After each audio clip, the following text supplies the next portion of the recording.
Hello everyone and welcome back.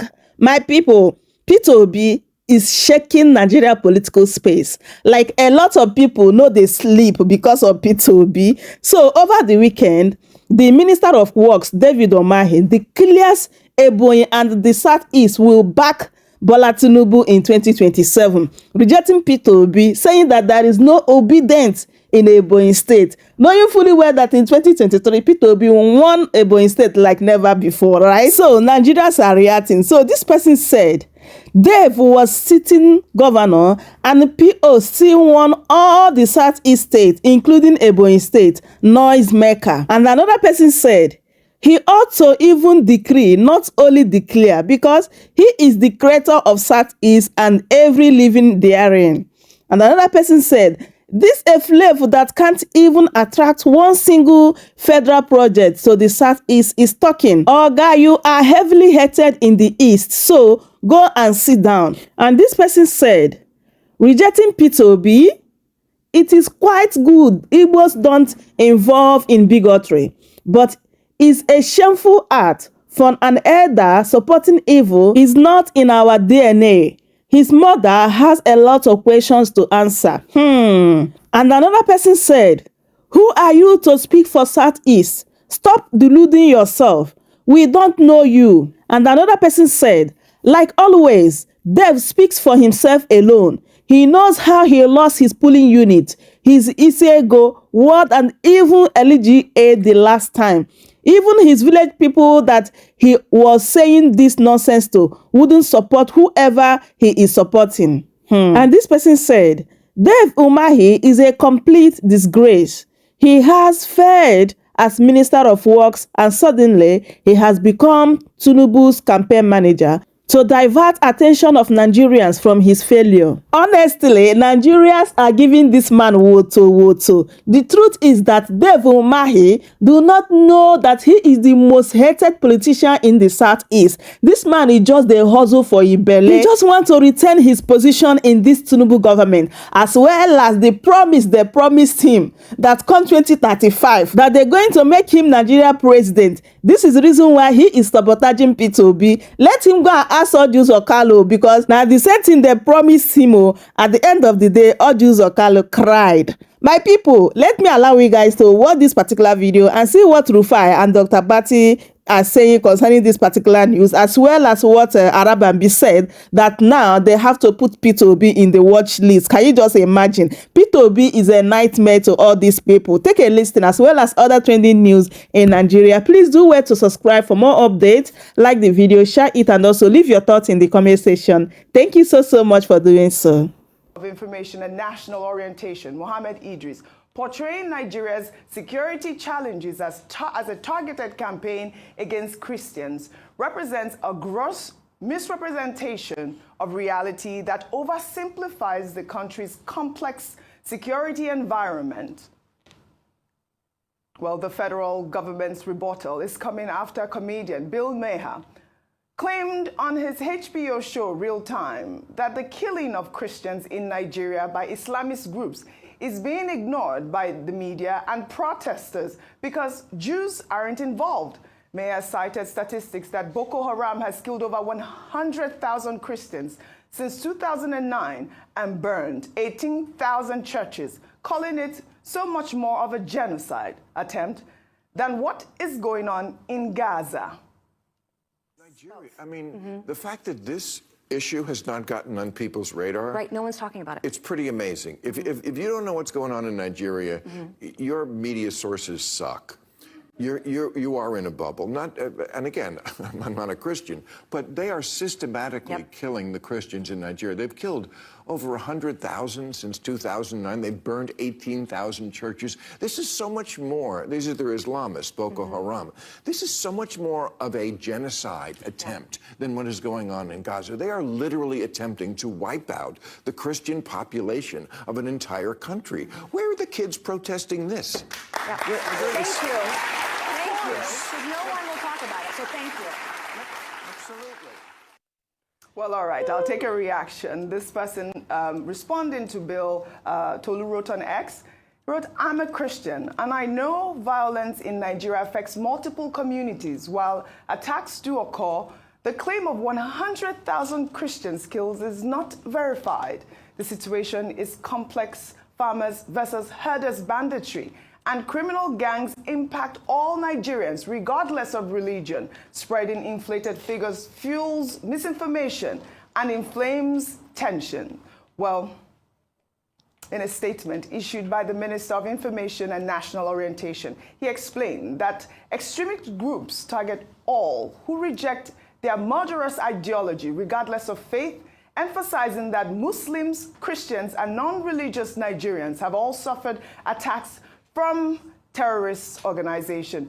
The minister went on to highlight that between May 2023 to February 2025, Nigerian security forces killed 13,543 terrorists and criminals, rescued nearly 10,000 hostages nationwide, and secured over 700 Boko Haram convictions for persecutions. He also highlighted the recent capture of the leadership of Ansarus, a Nigerian affiliate of the Al-Qaeda terrorist group. I mean, this is a good data statistics that the Minister of Information has reeled out here. I'll take one more reaction to this story. And this is this Harry wrote on X. He said, it's not to refute the claims, but a simple and logical question is, are these killings and violence happening? Yes. Then what is the government's response and action to curb or end the needless killings and safeguarding lives and properties? I mean, this is a pertinent question a lot of Nigerians will ask, and you know that that would be a fair question given all of the killings that we have even more recently in Kwara State. Yes. We've seen in Plateau State, in Benue. We've seen these killings. The question is, what are we going to do about it? Are we going to continue to close our eyes to it? Are we going to continue to negotiate for state police? Dr. Abati, did you want to jump in? Okay, first, the gentleman comparing Nigeria to Gaza is very wrong. It's a case of disinformation. And I think that the Minister of Information of Nigeria, Mohammed Idris, is right in saying that, look, this is not the case in Nigeria. Christians are not targeted in Nigeria. Every Nigerian, if all of us, we're in it together, we are all victims of religious extremism, violence, whether it is Boko Haram or it is of any sort. But during the Buhari administration, this became an issue. When the United States Commission on International Religious Freedom listed Nigeria as one of those countries guilty of Christian persecution. Now, at that time, it was the Sultan of Sokoto who had responded to say that, look, we are all victims in this environment as a result of extremism. Boko Haram, for example, doesn't distinguish between Christians or Muslims. All those villages in the northwest and in the north central that are attacked by Al-Qaeda affiliates and all of that, those are Muslims that are also targeted. But the concern is about, okay, Southern Kaduna, you have Southern Kaduna issue, you have Leah Sharibu issue, you have the abduction of the Chibok girls, you have the attack on a church in Owo, you have attacks on churches in Plateau. So that was what was played up to make it look like it's only, Christians that are being targeted. But the minister is right to say that, look, there's problem of insecurity, violent extremism, insurgency, terrorism, which is also of international concern. So when the Commission on International Religious Freedom said Nigeria was a country of particular concern, they later removed Nigeria from that list. But there were articles written by Femi Fani-Kayode who was saying Nigeria was a hellhole. I think that was the expression he used for Christians. But the received wisdom now, the pervasive wisdom now, is that, look, all of us are in this together. And to return to your point, which is why the main submission is that Nigerian government has the responsibility to make sure that everyone is safe in this environment. After all, Section 14(2)(b) of the Constitution says the primary responsibility of government is to ensure the security and welfare of the people. And that is why when the government does well, as in the arrest of one Malam Ansaru and his chief of staff, Mahmouda. We praised the Nigerian government. Yes. But shortly after, we saw the story of Katsina bandits, being mollified by some communities. We have seen situations here where bandits are given citizen titles. I think the residual point that we can say is that the Nigerian government has a responsibility to make this environment safe. It's not about religion. It's about the right of the average Nigerian to the dignity of the human person and also the right to life of every Nigerian, whether they be shamanists or Christians or Muslims, whoever they may be. So to now say it's only Christians that are being targeted, no, we are all living in this pressure cooker environment called Nigeria. Our government has a responsibility to protect us to the best of its ability and to continue to do so without fail. Well said, Dr. Abati. Last week I was mortified when I saw those images that you just referenced, the images of these bandits coming out in broad daylight, negotiating with local government chairmen and security forces. But I want to take this, Rufai, because I know you want to talk on the Bill Meha story as well. More on security now. A video showing Sheikh Abubakar Gumi, a well-known cleric and bandit advocate, proudly decorating his son, Abdurrahman Ahmad, as second lieutenant from the Nigerian Defense Academy, has made the rounds on social media. The event took place on Saturday at the Nigerian Defense Academy in Kaduna, where they marked their 35th convocation ceremony on Saturday. Sheikh Gumi's son is following in his father's footsteps, as the Sheikh is also a former military captain in the Nigerian Army who also attended the Nigerian Defense Academy. The graduation was a grand event celebrating the discipline and academic achievements of the graduating cadets of all 72 regular course and postgraduate students. We did see this video trending, Rufai, and a lot of people were in awe that Sheikh Ahmad Gumi had a son this age and is following in his father's footsteps. But we know about Sheikh Ahmad Gumi, and he's been one of those people, one of those clerics that have been negotiating with the bandits. These are the sort of conversations that we want to have and put on the table here. Should we continue to negotiate with bandits? Should these bandits be out there flaunting AK-47s and all of that, Rufai?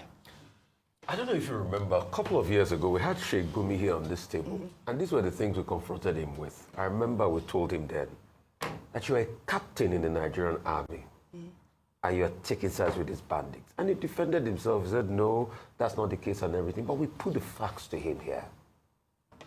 So when he makes the case and says, because the people have been marginalized, potable water not provided, hospitals not provided, that's the reason they do this, there is no justification for banditry.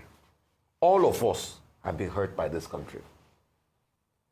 If I ask you, Oji, today, tell me what Nigeria has given to you, you will scratch your head to think of anything. So we are all in this together. And that's why the ignorance of Bill Meyer. Anyway, I didn't take him seriously. The ignorance of Bill Meyer. Bill Meyer.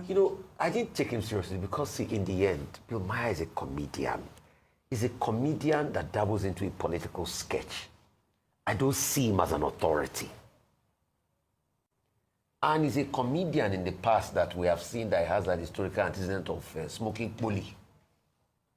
So, I don't know, maybe the bully, he was said that he had smoked at some point. Maybe it's affecting Bill Meyer. Bill Meyer. That's why I don't take him seriously. Everybody's facing the scourge of insecurity. But I think the further thing we should now ask is it not an indictment on the Nigerian states? Right. That for over 10, going to 15 to 20 years that we've started having these insurgencies, it has continued. We've not been able to nip it in the bud. It's not the same in this country that we have former military top brass saying that it's going to last for another 20 years. Is it not in this country that we've seen people reporting to have a level of complicity in all of these security problems happening and they've not been brought to book? Is it not this country that is so easy for us to keep Nnamdi Kanu in incarceration? But bandits are having meetings and are becoming stakeholders in society. Is it not in this country that we, Dr. Abati, we do Ashwebi and all of that to rehabilitate bandits? And that's why a lot of people say the injustice is writ large. So we can say, yes, the government has made some strides against fighting insecurity, but it has also heightened. The other day, it was Kwara. I was talking to somebody yesterday, And he said, really? It has started happening in Kwara. It's coming close home. That's what they are saying. So the government should not just put out messages to say,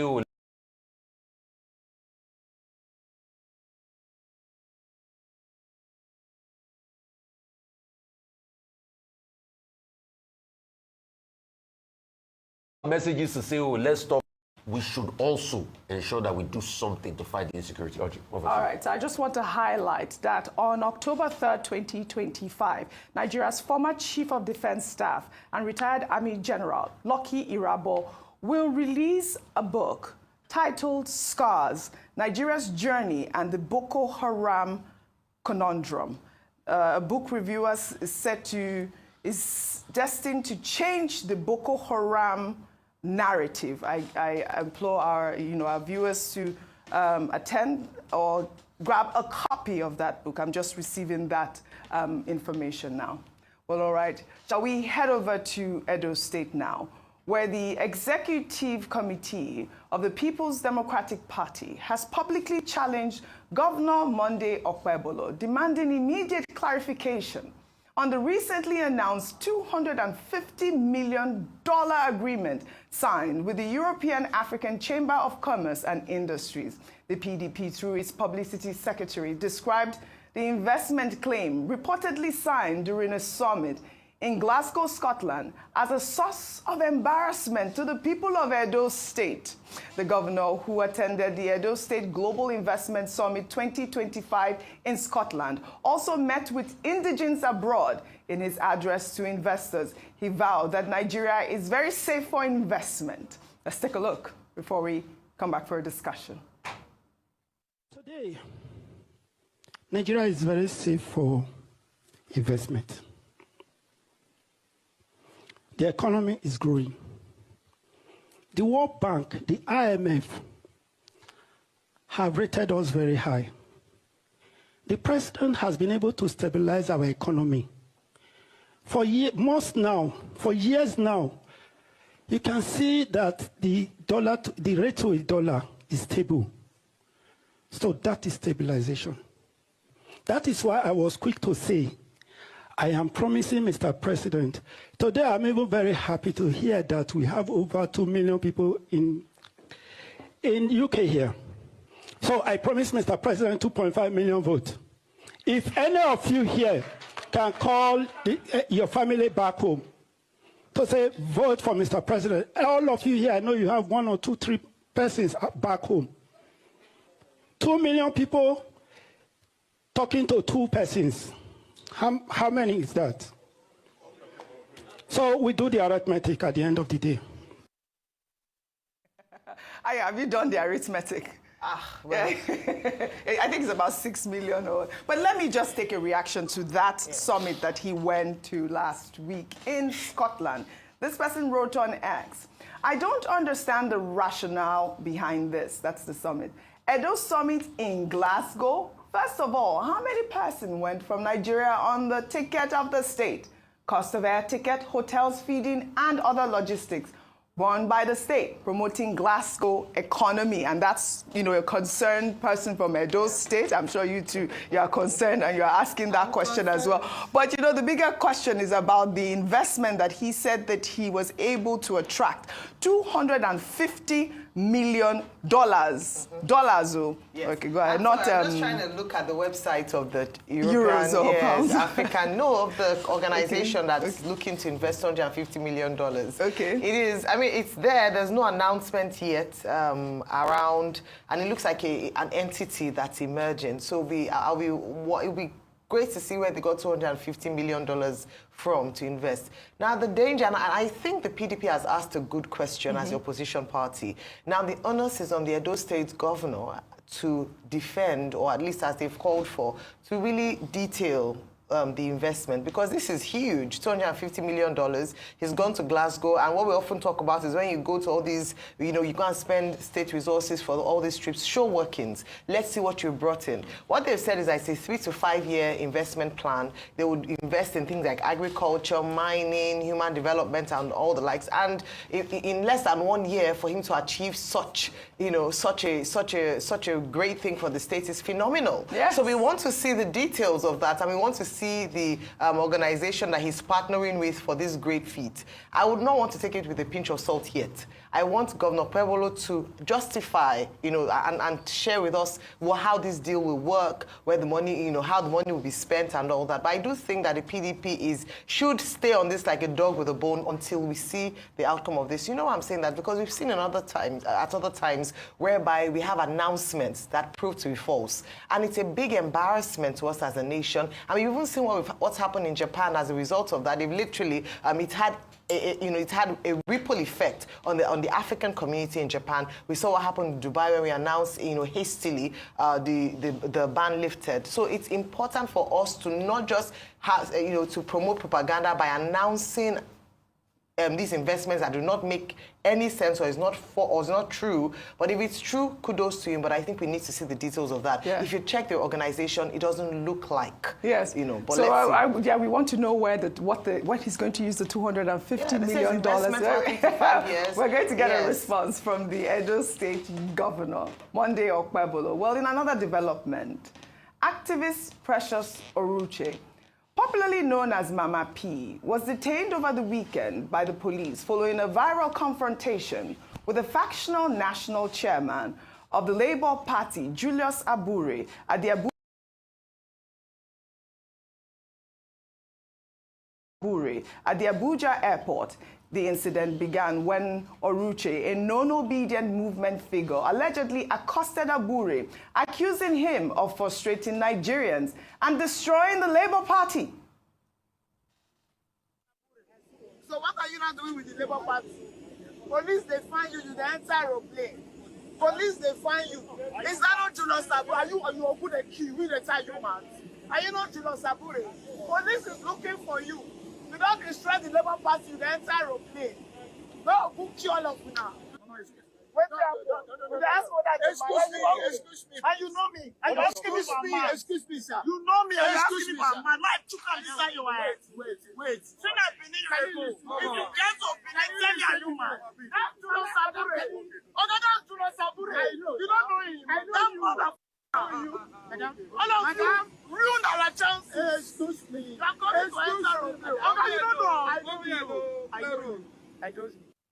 Well, this video went viral. The situation reportedly escalated upon arrival at Benin Airport, where Oruche claims she was assaulted by a group of men loyal to Abure, while the Abure-led faction claims Oruche's actions were an unprovoked assault and part of an assignment to accomplish the desires of her paymasters.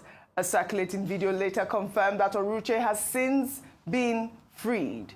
Meanwhile, the factional Labour Party National Publicity Secretary, Arabambi, over the weekend issued a combative press statement demanding the immediate arrest of Precious Oruche, accusing her of assaulting the party's national chairman, Julius Abure, at the Abuja airport unprovoked.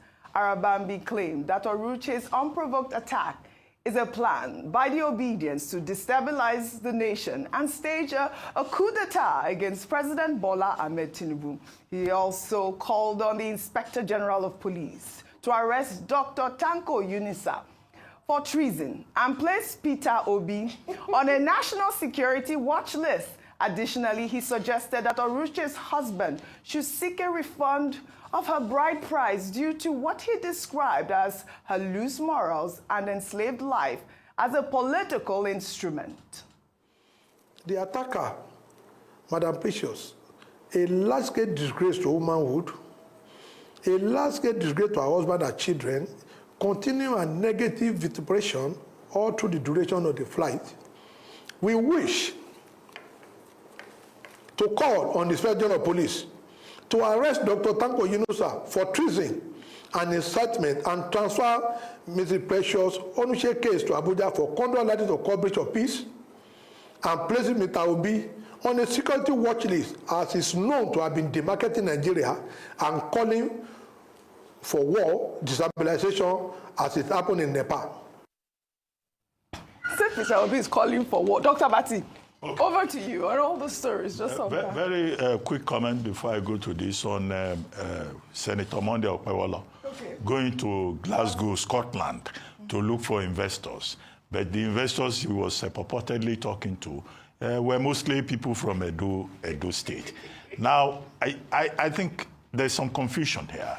Was he looking for investors or was doing gerrymandering? Because he was telling his audience that he will support President Bola Ahmed Tinubu. He's going to look for support in Glasgow. It's part of the investment. And he said he will they should talk to their people at home. Now, they now said he signed an agreement with a group, also made up mostly of Edo State people, who are in various parts of Europe, of up to $250 million. The PDP executive in Edo State has every right, every reason to ask for the details, so that $250 million that they are talking about, we will not hear later that the Okwebolo administration spent an additional $250 million to look for investment of $250 million. Right. So clarity is very important. Very important. Yes. Okay. Now, Arabambi. Now, as for Dr. Arabambi, I think what is shown here is that, look, there's division, most unfortunately, in Labour Party, and that division has not yet been resolved. You had Dr. Tanko Yunusa on one side, writing about Mama P. Yukola, Precious Uruche, who attacked Julius Abure in Abuja, attacked him also when they arrived at the Benin airport, and went to the police to report that thugs, who she described as Abure's agents, brutalized her, only for the police to detain her. She was the one, it was the complainant that got detained. So, you know, there's some untidiness there. So, Tanko Yunusa now, you know, went on social media to say she has been arrested. Then Abayomi Arabambi issued a statement yesterday saying Mr. Peter Obi should be arrested for treason. Yunusa Tanko should also be arrested. Peter Obi is demarketing the Labour Party. In fact, the funniest part of it, he said in the statement that he distributed that Precious Oruche's husband should ask for his bride price back. I don't know what bride price has got to do with Labour Party politics. So there's a lot of comedy here. But it's most unfortunate that a party that emerged ahead of the 2023 election as a platform for Mr. Peter Obi and that galvanized a lot of young people to ask for change, to ask for progress in Nigeria, has now been reduced to the level of, oh, who is in charge, who is managing what money, and that confusion, I think, is what is most disturbing. However, Mr. Peter Obi himself looks like he's moving away from Labour Party. He's going to the ADC or another platform whatsoever, but that a party that once represented a platform of hope has now been reduced to this level by the gladiators within the party, and we don't even know who the spokesmen are. There's one spokesman on this side, there's another, and Mr. or Doctor, everybody is a doctor in Nigeria now. You know, Abayomi Arabambi, you know, he's so energetic in trying to fight the other party. I think that, you know, all these gladiators in Labour Party, for the sake of the platform itself, should find a way, you know, of making peace and coming together. Because when you look at the bottom of it, it's always about money. Somebody took money, somebody did not take money, somebody didn't do that. I think it's unfortunate. Right, well said, Dr. Abati. Shall we now head over to Ebonyi State? And please, Precious Uruche's husband should not listen to. Of course. Is she married? Do you know? He says she's married. Speak up for the women. Why is it that every time a woman comes out to say something, they will say, go and meet her husband and her children? Let us not always define a woman by her marital status. When a man does anything, they don't say, go and look for his wife and his children. They should return bride price. This is 2025. And we do it. Bride price. We don't even need to advise. If she's married, or I don't know if she's married, any man that because Arabambi say withdraw the bride price, that he does, he's not fit to marry Precious in the first place. All right, I don't know what bride price has to do. I think that she deserves an apology with that, actually. Well, shall we now head over to...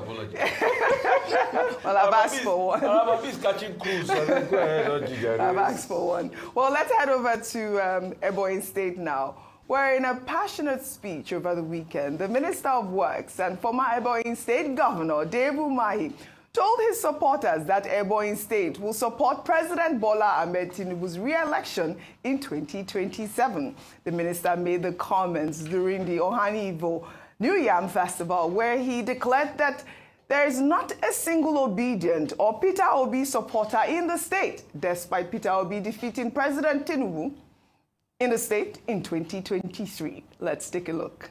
I'm addressing those that do not understand what is going on in Southeast. I'm addressing those who have occupied the social media. I've told them, Ebonyi State, we are not obedient people. Not be so. No. We have been so marginalized that we are no longer obedient. Not be so. No. But it is the man that has given us sense of belonging. President Bola Ahmed Tinubu, let you know obedient come to account Ebonyi State and say this state belongs to. There is no obedient person in Ebonyi State. No be so. Anybody will say Tinubu no go run again. Holy Ghost. What we have is to return the good things that the President Bola Ahmed Tinubu has done for Southeast and for Ebonyi State when the time comes. No be so. We will not be deceived again. Because the last election was a mistake, but we have come to be wiser. No be so. Tinubu, Tinubu, Tinubu, Kaigeso. On a JJ, on a Tinubu, Kaigeso. Francis, Tinubu, Tinubu, Kaigeso. On a JJ, on a Tinubu, Kaigeso. Thank you very much. Let me translate. Tinubu Kangeso. It's Tinubu that we are going to follow. Tinubu Kangeso. Ayo, is this a campaign or what a politician would do? He's gone to support his principle. And I said that INEC should come and prosecute or send this man for punishment. What is the punishment for early campaigns? Because we talked about this just a few weeks back around the fact that campaigning season is not yet, it's not yet campaign season, but there are people who are openly campaigning for their preferred candidates for 2027. Your Edo governor went to Glasgow. No, territorially, so he was in a... so he can campaign in Scotland, not in... So for him, it's different. No, all of them. Because when they say they don't know these people, they are acting as surrogates. We can see their faces now. These are prominent men.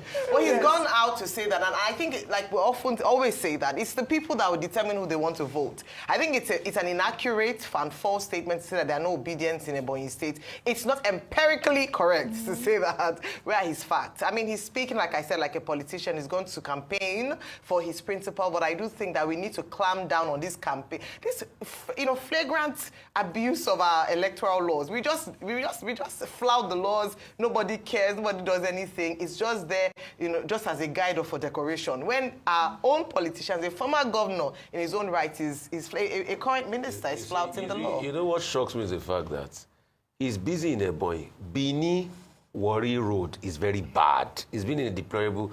He will never campaign about things like that. They will never face what they are supposed to do. It is campaigning for election and doing all sorts. Now you are saying there's no obedience. But is it not, at first, it's not even a shame on Umahi that they beat you in your state as a serving governor. You were in a certain political party. You couldn't deliver your man. They beat you blue-black in your states. All right. Then you're not coming to say that obedience have nobody in the state. But they beat you in your state. So you should go and face the roads. There are many roads that are left undone in the country. Right. Bini Warri Road, deplorable condition. The tanker roll over and that. You should go and, there are roads, you should go and do roads, go and work on roads. All right, so that was during the New Yam Festival. It's always fun to watch. I mean, it's always fun to see these sort of festivals happen in our country. And, that New Yam season, I mean, I love that. But, he said that, he doesn't want Ebonyi people now, to make the same. Women are not allowed to eat the yam first. Yeah, your point about women. No, if a woman touches the yam first, the men will walk out. Okay, really? I don't know about that one, but sure. You don't know? Yeah, Okay. you're teaching me now. I'm sure I know. I'm sure I'm learning. New Yam Festival. It tastes better in the mouth of men. That's what they say the culture says. I'm eating New Yam. I'm eating New Yam. But congratulations for the New Yam Festival. But like I said, he said that the Ebonyi State is not going to make the same mistake he made in 2020. So it was a mistake that he beat him well, while he was serving governor. Well, all right. Shall we take our good news report now? Celebrating Nigerian teacher Sheyi Anifowoshe, who has officially entered the Guinness World Records for convening the largest gathering of teachers in history. This remarkable achievement was accomplished at the Let There Be Teachers Conference 2025, held on September 20th at the Tafawa Balewa Square in Lagos.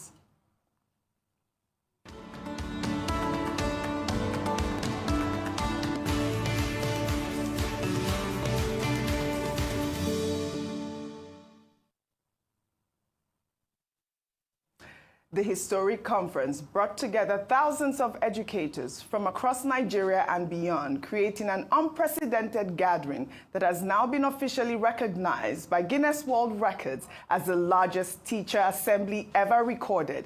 Anifowoshe's vision to unite teachers on such a massive scale demonstrates the power of educational advocacy and professional solidarity.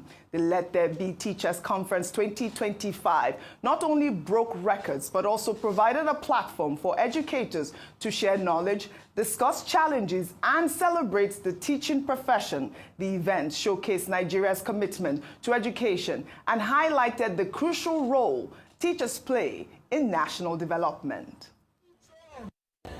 We gathered not as strangers scattered by distance, but as a people bound by one truth: teachers matter. Dear teachers, this conference is for you. You are not invisible. You are not forgotten. You are the soul of our nation. You are the silent architect of the world. You are the galaxies moving among men. You are not just teachers, you are revolutionaries. Ladies and gentlemen, my name is Sheyi Anifowoshe, and I'm proud to say I am a teacher. Let there be teachers. We are the future. We raise the nation. Let there be. What an amazing feat. Congratulations. Anifowoshe's record-breaking conference sends a powerful message about the value and importance of teachers in our society. By bringing together the largest gathering of educators in history, he has created a movement that will inspire teachers across Nigeria and around the world. Huge congratulations. Rufai, I know that you are quickly part of it. 30 seconds. Yeah, so I do a lot of work with 1 million teachers. Akil Suba and Rizma are the founders, you know, very good friends. And they've also helped me deploy teacher training at the Oseni Center in Odobulu. And the whole process was just to be able to have a day to celebrate teachers. You know, the ideology is, they say a teacher's reward is in heaven. No, we want to make it on earth. Yeah. On earth. And what we did was, after publicity and all of that, we gathered over 5,000 teachers. Normally we said about 60,000, but we couldn't get 60,000. So we got about 5,000 teachers, and we broke that record. And Anifowoshe really powered it and Let There Be Teachers and 1 million teachers. Fantastic. This is beautiful. A teacher's reward is right here on earth. Teachers are the backbone of a nation. Every nation. It's for government to invest more in the education of our children. Fantastic. Because in doing so, you build the future. Fantastic. I'd love to thank you. Welcome to Chamress News TV.